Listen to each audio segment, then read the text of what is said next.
నువ్వంటూ పుట్టినట్టు నా కొరకు ఆ చూకి అందలేదు ఇంతవరకు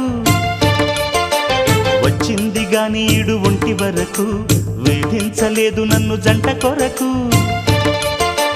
చూశాక ఒక్కసారి ఇంత వెలుగు నా వంక రాను అంది కంటి కునుకు ఈ అల్లరి గారడి